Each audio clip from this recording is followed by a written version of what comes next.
Hello movie lovers, আশা করি সবাই বেশ ভালো আছেন। একদল চোর যারা কিনা বিশ্বের নামি দামি সব পেন্টিং চুরি করে বেড়ায়, কিন্তু একটা সময় তাদের কাছে একটা অদ্ভুত কাজের অফার আসে। সেটা হলো একটা কাল্পনিক ঝর্ণার খোঁজ বের করা, যেটার পানি পান করলে মানুষ অমরত্ব লাভ করবে। মজার ব্যাপার হলো চোরদের চুরির সাথে এই ঝর্ণা খুঁজে বের করার একটা অদ্ভুত মিল ছিল, তাই চোরেরা সেটা খুঁজতে তাদের মাস্টার প্ল্যানগুলো অ্যাপ্লাই করতে শুরু করে। তবে আদৌ এমন কোনো ঝর্ণার অস্তিত্ব পৃথিবীতে আছে কিনা আর চোরেরা সেটা সত্যিই খুঁজে পায় কিনা, সেটাই এখন দেখার বিষয়। আর এই ঘটনাটাই আমরা জানবো 2025 সালের সেরা একটা adventure thriller movie fountain of ইউথের গল্প থেকে। একদিকে চুরি এবং অন্যদিকে অ্যাডভেঞ্চার, পুরো মুভিটাই যেন সাসপেন্সে ভরপুর। তবে শুরু করার আগে ভিডিওটাতে সবাই একটা লাইক দিয়ে নিন। শুরুতেই আমরা গল্পের মেইন ক্যারেক্টার লুকাকে দেখতে পাই। সে খুব রেয়ার একটা মাস্টারপিস পেন্টিং চুরি করে পালাচ্ছিল, আর কাশেম নামের একটা গুন্ডা তাকে ধাওয়া করছিল। লুকা অনেক কষ্টে তার হাত থেকে পালিয়ে একটা ট্রেনে উঠে পড়ে। সে এতটাই ক্লান্ত ছিল যে ট্রেনে উঠা মাত্রই তার চোখ লেগে আসে। কিছুক্ষণ পর তার ঘুম ভাঙলে সে দেখতে পায় তার সামনে ইসমি নামের একটা মেয়ে বসে আছে। ইসমি তাকে ওই পেন্টিংটা দিয়ে দিতে বলে, কিন্তু লুকা তাতে রাজি হয় না। নিঃসন্দেহে পেন্টিংটা অনেক দামি ছিল, তবে এই পেন্টিং এর পেছনে আরো একটা রহস্য লুকিয়ে আছে, যেটা আমরা সামনে জানতে পারবো। তো ইসমি লুকাকে মারার হুমকি দিলে লুকা তাকে পেন্টিংটা দিয়ে দিতে রাজি হয়, কিন্তু পেন্টিংটা হাতে পাওয়া মাত্রই ইসমির অ্যাসিস্ট্যান্ট লুকার উপর অ্যাটাক করে। লুকা যখন দেখে যে পেন্টিং দিয়েও তাকে মরতে হচ্ছে, তখন তো আর সেটা হাতছাড়া করার কোনো মানেই হয় না। তাই সে নিজের সর্বোচ্চ শক্তি দিয়ে ইসমিকে আটকানোর চেষ্টা করে। দুই পক্ষের মধ্যে শুরু হয় তুমুল যুদ্ধ। লুকা ভেবেছিল ইসমি হয়তো কাশেমের লোক, কিন্তু না, ইসমি তো কাশেমকে চেনেই না। তাহলে ইসমি আসলে কে, আর কেন ওই পেন্টিং এর পিছনে সে পড়ে আছে, এগুলো আমরা সামনেই জানতে পারবো। যাই হোক, লড়াইয়ের একটা পর্যায়ে লুকা খুব কৌশলে ইসমির কাছ থেকে পেন্টিংটা নিয়ে তাকে একটা রুমের ভেতরে আটকে রেখে পালিয়ে যায়। এই পুরো সময়টা তার বন্ধু মরফি তাকে কলের মাধ্যমে গাইড করছিল। তো সে লুকাকে জানায় যে কিছু দূরে একটা বাস স্ট্যান্ড আছে, সেখান থেকে লুকা বাসে করে বেরিয়ে যেতে পারবে। তার কথা মতো লুকা বাস স্ট্যান্ডের উদ্দেশ্যে রওনা হয়ে যায়। পরের সিনে আমরা শেলি নামের একটা মেয়েকে দেখতে পাই। সে লন্ডনের একটা আর্ট মিউজিয়ামের ম্যানেজার। বর্তমানে পারিবারিক কিছু সমস্যা নিয়ে সে বেশ টেনশনে আছে। মূলত শেলির হাজবেন্ড পরকীয়ায় জড়িয়ে পড়েছে, আর তাই এখন তাদের ডিভোর্সের প্রস্তুতি চলছে। কিন্তু আসল সমস্যা তাদের ছেলে টমের কাস্টডি নিয়ে। শেলি যে কোনো মূল্যে টমের কাস্টডি চায়। তো উকিলের সাথে কথা শেষ করে সে মিউজিয়ামে ফিরে দেখে লুকা তার সাথে দেখা করতে এসেছে। আসলে শেলি মূলত লুকার বোন, তবে তাদের বাবা মারা যাওয়ার পর শেলির বিয়ে হয়ে গেলে তাদের মধ্যে যোগাযোগ নষ্ট হয়ে যায়। তাই এতদিন পর ভাইকে দেখে শেলি বেশ অবাক হয়। লুকা তাকে জানায় যে সে তার বোনকে অনেক বেশি মিস করছিল, এই কারণেই দেখা করতে চলে এসেছে। তবে শেলি জানতো লুকার নিশ্চয়ই অন্য কোনো উদ্দেশ্য আছে। তো এরপর লুকা তাকে খ্যাপাতে শুরু করে যে শেলি এতদিন ধরে আর্ট মিউজিয়ামে থেকেও পেন্টিং এর ব্যাপারে লুকার থেকে বেশি জানে না। এরকম পরিস্থিতিতে দুই ভাই বোনের মধ্যে যা হয় আর কি, শেলির ইগো হার্ট হয়ে যায়, আর সে লুকাকে ভুল প্রমাণ করার কাজে লেগে পড়ে। এবং সেই সুযোগে লুকা সেখান থেকে হেড অব ক্রাইস্ট নামের একটা মহামূল্যবান পেন্টিং নিয়ে পালাতে শুরু করে। শেলি সেটা দেখে লুকাকে ধাওয়া করতে শুরু করে, কিন্তু ততক্ষণে মিউজিয়ামের গার্ডরাও অ্যালার্ট হয়ে যায়। এখন লুকা যেহেতু শেলির ভাই, তাই সবাই তো আগে শেলিকেই সন্দেহ করবে। এই কারণে লুকা শেলিকে নিয়েই সেখান থেকে পালাতে শুরু করে, আর গার্ডরা তাদেরকে ধাওয়া করতে থাকে। অনেক কষ্টে তারা গার্ডদের হাত থেকে পালিয়ে তাদের গোপন আস্তানায় চলে আসে, যেখানে মরফি তাদের জন্য অপেক্ষা করছিল। লুকা দ্রুত মরফিকে পেন্টিংটা চেক করতে বলে। এদিকে শেলি তো ক্ষেপে আগুন, সে পারলে তার ভাইকে মেরেই ফেলে। এরই মাঝে মরফি পেন্টিংটা চেক করে জানায় তারা যেটা খুঁজছে সেটা ওই পেন্টিংয়ে নেই। সেটা শুনে লুকা হতাশ হয়ে যায়। মূলত তারা ওই পেন্টিং এর ভেতর একটা কোট খুঁজছিল। লুকা ভেবেছিল কোটটা হাতে পেলেই সে পেন্টিংটা শেলিকে ফেরত দিয়ে দেবে, কিন্তু কোটটা যেহেতু পাওয়া যায়নি, তাই সে শেলিকে কৌশলে অজ্ঞান করে একটা পার্কে ফেলে রেখে আসে। শেলির জ্ঞান ফিরলে সে বুঝতে পারে লুকা তাকে ধোঁকা দিয়ে পেন্টিংটা নিয়ে পালিয়েছে। প্রচন্ড অপরাধবোধ নিয়ে বেচারি আবারও মিউজিয়ামে ফিরে গিয়ে দেখে স্পেশাল ব্রাঞ্চের অফিসার আব্বাস অলরেডি সেখানে পৌঁছে ইনভেস্টিগেশন শুরু করে দিয়েছে। সে গত 1.5 বছর যাবৎ লুকার পেছনে পড়ে আছে। এই 1.5 বছরে লুকা আরো বেশ কিছু দামি পেন্টিং চুরি করেছে। আব্বাস এসব নিয়ে শেলিকে জেরা করলে শেলি তাকে স্পষ্ট জানিয়ে দেয় যে এখানে তার কোনো হাত নেই, লুকা তাকে ফাঁসিয়ে দিয়ে পালিয়েছে। তবে আব্বাস তার কথায় পুরোপুরি কনভিন্স হয় না। অবশ্য তার কাছে যেহেতু শেলির বিরুদ্ধে কোনো এভিডেন্সও ছিল না, তাই সে কোনো অ্যাকশনও নিতে পারে না। কিন্তু এই চুরিতে শেলির হাত থাকুক বা না থাকুক, চুরিটা তো তার গাফিলতির কারণেই হয়েছে। তাই তাকে চাকরি থেকে বরখাস্ত করে দেওয়া হয়। শেলি বেচারি এতে ভীষণ কষ্ট পায়। সে বিষণ্ণ মনে ছেলে টমের সাথে দেখা করতে যায়। সে টমকে জানায় যে তাকে আরো কিছুদিন তার বাবার সাথে থাকতে হবে। সেটা শুনে টমেরও মনটা খারাপ হয়ে যায়, কিন্তু শেলির কিছুই করার ছিল না। ওই চাকরির জোরেই সে টমের কাস্টডির জন্য লড়ছিল। তাই এখন তার সব থেকে বড় চিন্তা সে আদৌ টমের কাস্টডি পাবে কিনা। লুকার উপর ভীষণ রাগ হচ্ছিল তার, তাই সে তৎক্ষণাৎ চলে যায় লুকার গোপন আস্তানায়। সেখানে গিয়ে সে লুকার আরেক বান্ধবী ডেবকে দেখতে পায়। শেলি তাদের সবাইকে আগে থেকেই চিনত, কারণ তার বাবা একজন প্রত্নতাত্ত্বিক ছিলেন আর মরফিরা তার টিমেই কাজ করত। লুকা এবং শেলি বাবার সাথে মিলে পৃথিবীর সব প্রাচীন আশ্চর্যের খোঁজ করে বেড়াতো। ভীষণ অ্যাডভেঞ্চারাস লাইফ ছিল তাদের। কিন্তু বাবা মারা যাওয়ার পর শেলি এসব ছেড়ে ঘরকন্যা সামলাতে ব্যস্ত হয়ে পড়ে। তবে লুকা এখনো সেই পুরনো নেশা ছাড়তে পারেনি। এসবের মাঝে শেলি একটা নতুন মুখ দেখে বেশ অবাক হয়। লোকটা ছিল ফেমাস বিজনেসম্যান কারভার। শেলি তখন এটা ভেবে অবাক হয় যে ওই লোকটার এখানে কি কাজ। তখন কারভার তাকে বলে দেয় যে তারা ফাউন্টেন অফ ইউথের খোঁজ করছে, আর এই মিশনটা স্পন্সর করছে কারভার নিজেই। এখন প্রশ্ন হলো, এই ফাউন্টেন অফ ইউথ কি জিনিস, আর কারভার সেটা খুঁজছে কেন?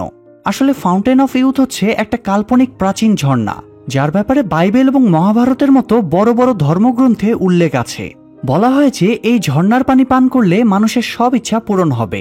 সে চাইলে অমরত্ব লাভ করতে পারবে, আবার পৃথিবীর সবচেয়ে ধনী ব্যক্তিও হতে পারবে। এখন আসি কারভারের কথায়। সে মূলত একজন লিভার ক্যান্সারের পেশেন্ট। মৃত্যুর জন্য দিন গুনছে সে, তাই নিজের জীবন বাঁচানোর শেষ চেষ্টা হিসেবে ফাউন্টেন অফ ইউথের খোঁজ করছে। তো তাদের কথা শুনে শেলি অবাক হয়ে যায়। সে মানতেই পারছিল না যে এই যুগেও মানুষ এসব কাল্পনিক বিষয়ে বিশ্বাস করে। কাল্পনিক বলার কারণ হচ্ছে বহু মানুষ এই ফাউন্টেন অফ ইউথের খোঁজে বেরিয়েছে, কিন্তু কেউ আজ পর্যন্ত সেটার সন্ধান পায়নি।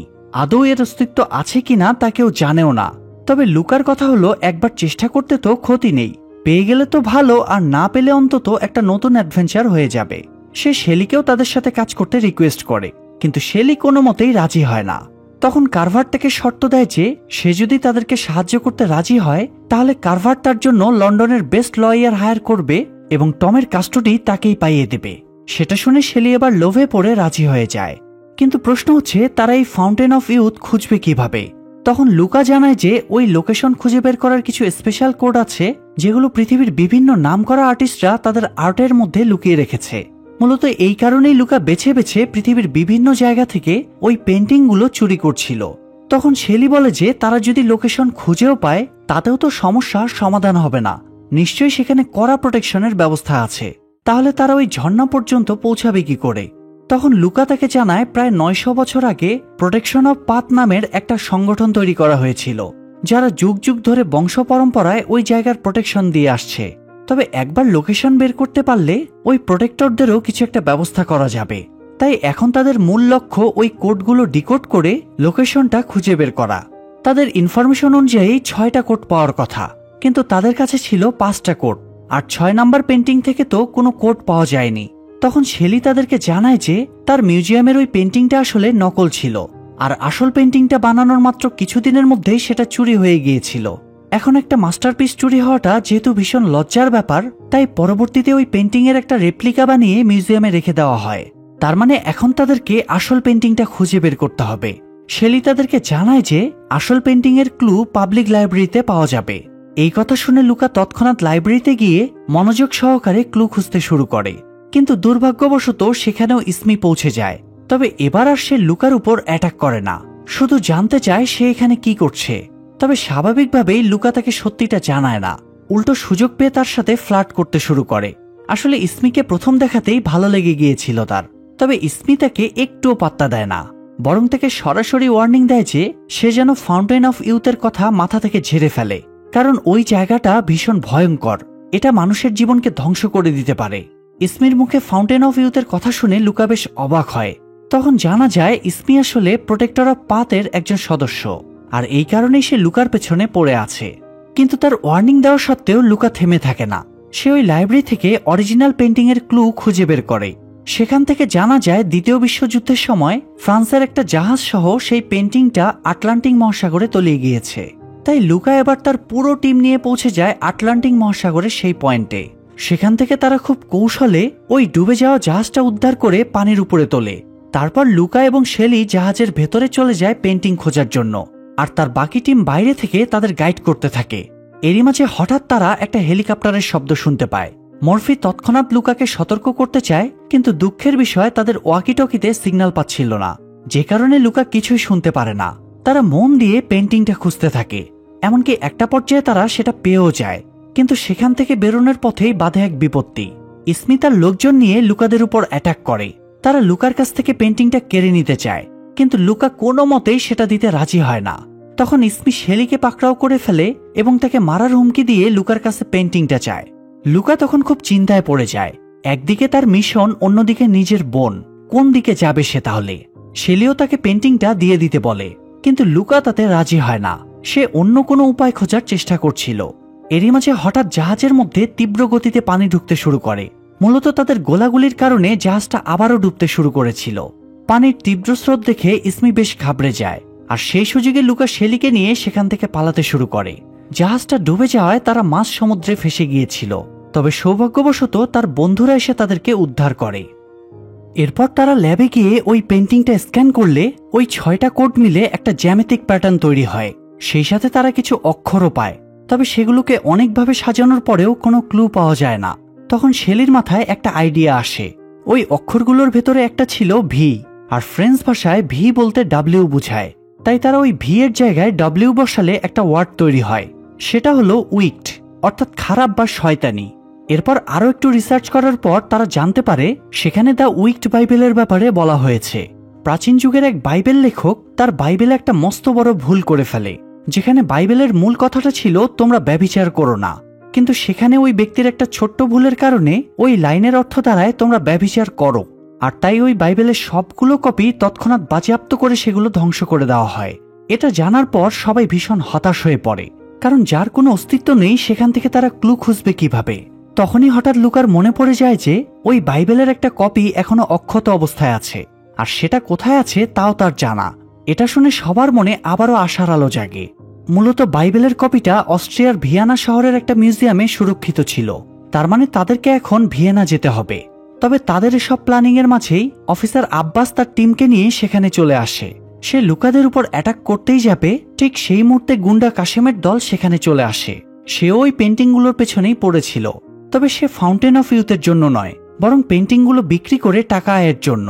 তো লুকা তাকে পেন্টিংগুলো এনে দেওয়ার বাহানায় হঠাৎ লাউড মিউজিক প্লে করে দেয়। এতে কাশেমরা একটু ঘাবড়ে যায়, আর সেই সুযোগে আব্বাস তাদের উপর অ্যাটাক করে তাদেরকে কুপোকাত করে ফেলে। এদিকে আব্বাসদেরকে একসাথে ভিড়িয়ে দিয়ে লুকারা সেখান থেকে পালিয়ে যায়। তো পরদিন শেলি যখন টমের মিউজিক ক্লাসে বসে ছেলের মিউজিক এনজয় করছিল, তখনই সেখানে লুকা এসে তাকে জানায় যে তাদেরকে ভিয়েনার উদ্দেশ্যে রওনা হতে হবে। শেলি তখন প্রস্তুতি নিতে শুরু করে। এরই মাঝে তার হাজব্যান্ড তাকে ফোন করে জানায় তাকে 1 বছরের জন্য জাপানে একটা জরুরি কাজে যেতে হবে, তাই এই সময়টা শেলিকেই টমের খেয়াল রাখতে হবে। কথাটা শুনে শেলি বেশ চিন্তায় পড়ে যায়। আর কোনো উপায় না পেয়ে সে টমকে সঙ্গে নিয়েই ভিয়েনার উদ্দেশ্যে রওনা হয়। অবশ্য এতে তাদের বেশ উপকারী হয়, কিন্তু কিভাবে সেটা একটু পরে জানতে পারবো। তো ভিয়েনা পৌঁছে লুকা টমকে কারভারের কাছে রেখে বাকিদের নিয়ে মিউজিয়ামের ভেতরে চলে যায়। সেখানে পুরো টিম বাইবেল স্ক্যান করছিল, আর লুকা বাইরে দাঁড়িয়ে পাহারা দিচ্ছিল। এরই মাঝে ইসমি সেখানেও পৌঁছে যায়। তখন দুজনের মধ্যে আবারও তুমুল যুদ্ধ শুরু হয়, কিন্তু আবারও লুকার সাথে তারা পেরে উঠছিল না। একটা পর্যায়ে ইসমি একটা দড়ি দিয়ে লুকার গলা পেঁচিয়ে ধরে। তখন লুকা উল্টো সেই দড়ি দিয়েই ইসমির পা বেঁধে তাকে ঝুলিয়ে রেখে দৌড়ে চলে যায় তার টিমের কাছে। কিন্তু দুঃখের বিষয় তাদের কাজ এখনো শেষ হয়নি, তবে সেখানে হোল্ড করাও তাদের জন্য বিপজ্জনক। তাই তারা ওই মিউজিয়ামের ম্যানেজারকে অজ্ঞান করে বাইবেলটা নিয়ে পালাতে শুরু করে। শেলি তাদেরকে বাধা দেওয়ার চেষ্টা করে, কিন্তু কেউ তার কথা শোনে না, কারণ এত দূর এসে তো আর পিছিয়ে যাওয়ার কোনো মানেই হয় না, তাই না? এদিকে কারভার টমকে নিয়ে সামনের একটা রেস্টুরেন্টে বসেছিল। লুকার সিগন্যাল পেয়ে সেখান থেকে বেরোনোর সাথে সাথেই ইসমির লোকেরা তাদেরকে ঘিরে ধরে। তবে কারভারও কম যায় না। ক্যান্সারের পেশেন্ট হওয়া সত্ত্বেও সে ওই লোকগুলোকে মেরে তক্তা বানিয়ে দেয়। এরপর তারা তাদের আস্তানায় ফিরে ওই বাইবেলটা স্ক্যান করে কিছু অদ্ভুত সংখ্যা খুঁজে পায়, তবে সংখ্যাগুলোর অর্থ তারা বুঝতে পারে না। এদিকে শেলি তাদের এসব কাহিনী দেখে ভীষণ ক্ষেপে যায়, কারণ একদিকে লুকা ইসমির কাছে তার জীবন বাজি রেখেছে, তার উপর আবার এখন তার বাচ্চা ছেলেটাকেও মৃত্যুর মুখে পড়তে হচ্ছে। সে কোনোভাবেই আর সেখানে থাকতে রাজি হয় না, টমকে নিয়ে দ্রুত বেরিয়ে যায়। তবে টম তাকে বারবার থামানোর চেষ্টা করছিল, কিন্তু তার মা তার কোনো কথাই খেয়াল করে না। অনেক কষ্টে টম তাকে শান্ত করে এবং তাকে জানায় যে বাইবেল থেকে পাওয়া এই সংখ্যাগুলো আসলে কোনো নাম্বার নয়, বরং এগুলো মিউজিক্যাল নোট। ব্যাপারটা শেলির কাছে একটু অদ্ভুত লাগে। সে টমকে নিয়ে আবারও ফিরে যায়। এরপর টম ওই নোটগুলো ফলো করে একটা মিউজিক তৈরি করে। সেই মিউজিকটা সার্চ করলে জানা যায় সেটা পৃথিবীর সপ্তম আশ্চর্যের সাথে কানেক্টেড একটা নকশা নির্দেশ করছে। তারা ওই নকশাতে তাদের পাওয়া 6টা কোড বসালে মিশরের গিজার একটা পিরামিডের লোকেশন পায়। তারা বুঝে যায় ওই পিরামিডের ভেতরেই নিশ্চয়ই ফাউন্টেন অফ ইউথ লুকানো আছে। তাই তারা এবার মিশরে যাওয়ার প্রস্তুতি নিতে শুরু করে। কিন্তু শেলির টমকে নিয়ে একটু টেনশন হচ্ছিল। তখন কারভার তাকে আশ্বস্ত করে যে সে টমের সুরক্ষার সম্পূর্ণ ব্যবস্থা করবে। তারা হাইলি ট্রেন্ড বডিগার্ড সঙ্গে নিয়ে যাবে। সেই কথা মতো তারা একদল বডিগার্ড নিয়ে রওনা হয়ে যায় গিজার উদ্দেশ্যে। এদিকে ইসমি গিয়ে তার বসকে লুকাদের সমস্ত প্ল্যান সম্পর্কে জানায়। সাথে এটাও জানায় যে তারা অলরেডি গিজার উদ্দেশ্যে রওনা হয়ে গিয়েছে। তখন তার বস তাকে বলে যে কারো ভাগ্যে যদি সত্যিকার অর্থেই ফাউন্টেন অফ ইউথ লেখা থাকে তাহলে কেউ সেটাকে আটকাতে পারবে না। তবে তাদেরকে এটা অবশ্যই নিশ্চিত করতে হবে যে ওই পবিত্র ঝর্ণা যেন কোনো খারাপ মানুষের হাতে না পড়ে। এতে সে নিজে তো ধ্বংস হবেই, সাথে পুরো পৃথিবীটাকেও ধ্বংস করবে। তখন ইসমিও তার টিমকে নিয়ে গিজার উদ্দেশ্যে রওনা হয়ে যায় লুকাদের আটকানোর জন্য। ততক্ষণে লুকারা সেই পিরামিডে পৌঁছে গিয়েছিল। তারা ডেভ আর মর্ফিকে কয়েকজন বডিগার্ডদের সাথে পাহারায় রেখে ভেতরে চলে যায়। সেখানে একজন গাইডও ছিল। লোকটা প্রথমে লুকাদের পর্যটক মনে করে, কিন্তু পরে যখন সে বুঝতে পারে লুকাদের উদ্দেশ্য ভিন্ন তখন সে বাধা দেওয়ার চেষ্টা করে। সেটা দেখে কারভার তার এক বডিগার্ডকে দিয়ে লোকটাকে বাইরে পাঠিয়ে দেয়। এরপর তাদের কাছে থাকা গোপন নকশা ফলো করতে করতে সামনের দিকে এগোতে শুরু করে। ভেতরে তারা পাথরের একটা বড় পোর্টাল দেখতে পায়। তবে অনেক চেষ্টার পরেও তারা সেটা খুলতে পারছিল না। কারভার এতে বিরক্ত হয়ে পোর্টালটা ব্লাস্ট করে দিতে চাইলে শেলি তাকে বাধা দেয়। কারণ পিরামিডটা যেহেতু অনেক পুরনো তাই সেখানে ব্লাস্ট করা হলে পুরো পিরামিডটাই ধসে যেতে পারে। তখন তারা আশেপাশে ওই দরজা খোলার চাবি খুঁজতে শুরু করে। এরই মাঝে টম হঠাৎ কিছু অদ্ভুত মিউজিক্যাল ইনস্ট্রুমেন্ট দেখতে পায়, আর সেটাতে ওই কোডের মিউজিকটা বাজাতে শুরু করে। তখন সবাই লক্ষ্য করে ওই সুরের কারণে ধীরে ধীরে পাথরটা নড়তে শুরু করেছে। এমন সময় শেলি হঠাৎ একটা বড় ঘণ্টা দেখে কৌতূহলবশত সেটা বাজিয়ে দেয়। ঘণ্টাটা বাজানোর সাথে সাথেই বিকট শব্দে ওই পোর্টালটা খুলে যায়, আর লুকারা সবাই সেটার মাধ্যমে নিচের একটা গুহায় চলে আসে। সেখানকার দেওয়ালে তারা অদ্ভুত কিছু নকশা এবং লেখা দেখতে পায়, এবং সেখান থেকে ক্লু নিয়ে তারা পাশে থাকা একটা প্রাচীন দেবতার মূর্তির কাছে পৌঁছায়। মূর্তিটার বুকে একটা উজ্জ্বল অ্যাম্বার স্টোন লাগানো ছিল। শেলি সেটা নিয়ে সামনে থাকা দরজার কোটরে ঢুকিয়ে দিলেই দরজাটা খুলে আরো একটা গোপন রাস্তা সামনে আসে। তারা ওই গোপন রাস্তা ধরে একটু করে সামনের দিকে এগুতে শুরু করে, কিন্তু কিছু দূর এগুতে না এগুতেই বাধে আরেক বিপত্তি। তারা একটা ডেড এন্ডে এসে থমকে যায়। সামনে শুধু বড় একটা গর্ত ছাড়া আর কিছুই ছিল না, আর সেই গর্তেরও শেষ সীমানা দেখা যাচ্ছিল না।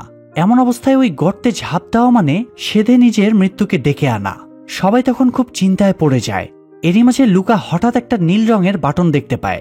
সেটা প্রেস করতেই গর্তটা বড় হয়ে দেওয়ালের ভেতর থেকে সিঁড়ি বেরিয়ে আসে, আর ওই সিঁড়ি বেয়ে নিচে নেমে পাথরের ভেতর সামান্য একটু পানি দেখতে পায়। অর্থাৎ এটাই হয়তো সেই ফাউন্টেন অফ ইউথ। তবে পানির পরিমাণ এত কম দেখে কারভারের মন ভরে না। তার উপর আবার এটাই আসল ফাউন্টেন অফ ইউথ কিনা সেটাও কারো জানা নেই। তাই কারভার লুকাকে নিচে নেমে পানিটা চেক করতে বলে, কিন্তু লুকা তাতে রাজি হয় না। কারণ এই জায়গায় কোনো রকম এক্সপেরিমেন্ট করা মানেই হলো মৃত্যু। বরং সে কারভারকেই চেক করতে বলে, কারণ এমনিতে তো সে কিছুদিন পরেই মারা যাবে।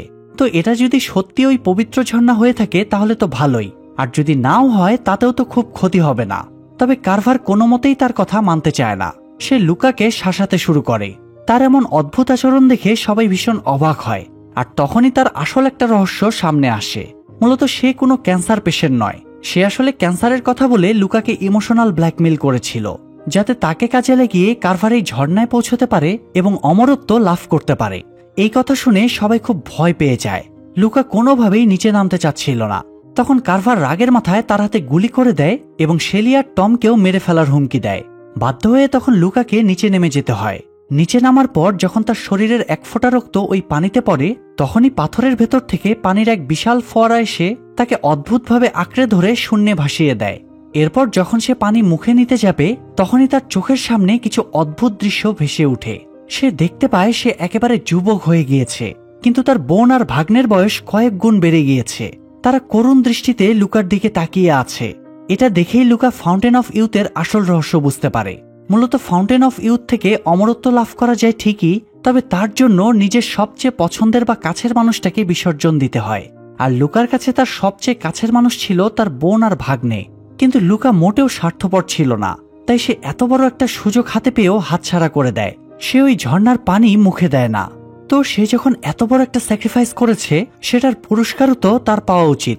তাই পুরস্কার স্বরূপ ওই পবিত্র পানি তার শরীরের সব ক্ষত সারিয়ে দেয়। সেটা থেকে কারভারের মনে লোভ আর কৌতূহল জেগে ওঠে। সে লুকাকে টেস্ট করার জন্য তার উপর গুলি চালাতে শুরু করে, কিন্তু সেই গুলিতে লুকার কোনো ক্ষতিই হয় না। এই পবিত্র পানির গুণে সে বেঁচে যায়। সেটা দেখে কারভার এবার নিশ্চিত হয়ে যায় যে তাকে আর অমরত্ব লাভ করা থেকে কেউ আটকাতে পারবে না। তাই এবার সে নিজেই ওই ঝর্ণার পানিতে নেমে পড়ে, আর ঠিক লুকার মতোই তার হাত কেটে এক ফোঁটা রক্ত ওই পানিতে ফেলে দেয়। এতে ওই পানি আবারও উঠে এসে তাকে জড়িয়ে ধরে শূন্যে ভাসিয়ে তোলে। এরপর সে যখন ওই পানি খেতে যাবে, তখন তাকেও ঠিক লুকার মতোই ভীষণ দেখানো হয়, কিন্তু কারভার সেসবে পাত্তা না দিয়ে পানিটা খেয়ে নেয়। পানিটা খাওয়ার সাথে সাথেই তার বয়স ধীরে ধীরে কমতে শুরু করে।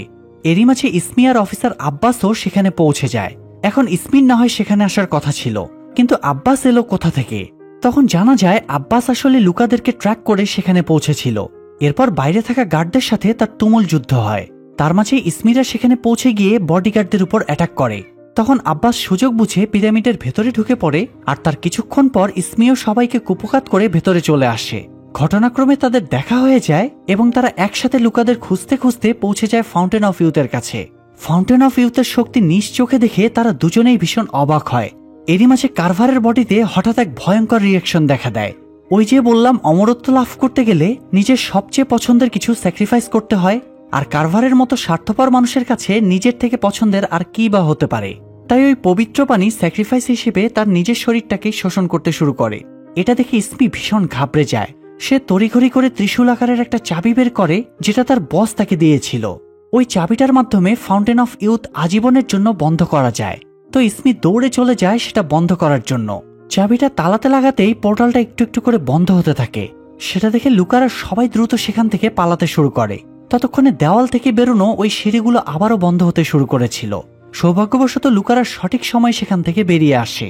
তবে কারভারের যে বডিগার্ড তাদের সাথে ভেতরে গিয়েছিল, সে পিছলে নিচে পড়ে যায় এবং তার বসের সাথে সেখানে আটকা পড়ে ধ্বংস হয়ে যায়। এদিকে ফাউন্টেন অফ ইউথের পোর্টাল বন্ধ হওয়ার সাথে সাথেই ওই পিরামিডের বাকি দরজাগুলো একে একে ব্লক হতে শুরু করে। লুকারা সবাই অনেক কষ্টে সেখান থেকে বেরিয়ে আসতে সফল হয়, আর অবশেষে তাদের এই অ্যাডভেঞ্চারাস মিশন শেষ হয় এবং তারা পৃথিবীকে ধ্বংসের হাত থেকে বাঁচাতেও সফল হয়। এরপর লুকা ওই পেন্টিংগুলো সহ আব্বাসের কাছে সারেন্ডার করার সিদ্ধান্ত নেয়, কিন্তু অফিসার আব্বাস তাকে গ্রেফতার না করে ওই পেন্টিং চুরির সব দোষ কারভারের ঘাড়ে চাপিয়ে দিয়ে কেসটা ক্লোজ করে দেয়, কারণ সে বুঝে গিয়েছিল লুকা চোর হলেও মানুষ হিসেবে খারাপ না। এদিকে ইসমিও লুকার উপর বেশ ইমপ্রেস হয়ে গিয়েছিল, তাই সে পরের কোনো মিশনে আবারও লুকার সাথে দেখা হওয়ার আশা নিয়ে সেখান থেকে চলে যায়। সেই সাথে শেলিও সিদ্ধান্ত নেয় যে এখন থেকে সে টমকে নিয়ে তার ভাই লুকার সাথেই থাকবে। আর এখানেই এই অদ্ভুত সুন্দর গল্পটা শেষ হয়ে যায়। আমরা মাঝে মাঝে অস্বাভাবিক কিছু পাওয়ার লোভে এতটাই অন্ধ হয়ে যাই যে তার খারাপ দিকগুলো বিবেচনা করার কথা মনেই থাকে না, আর তখনই আমাদের জীবনে ধ্বংস নেমে আসে, ঠিক যেমনটা কারভারের জীবনেও হয়েছে। তো গল্পটা আপনাদের কাছে কেমন লাগলো সেটা অবশ্যই কমেন্ট করে জানাবেন। আর এমন সব সুন্দর সুন্দর মুভির এক্সপ্লেনেশন দেখার জন্য চ্যানেলটা সাবস্ক্রাইব করে বেল বাটনটা অল প্রেস করে রাখবেন। আজকের মতো বিদায় নিচ্ছি, আল্লাহ হাফেজ।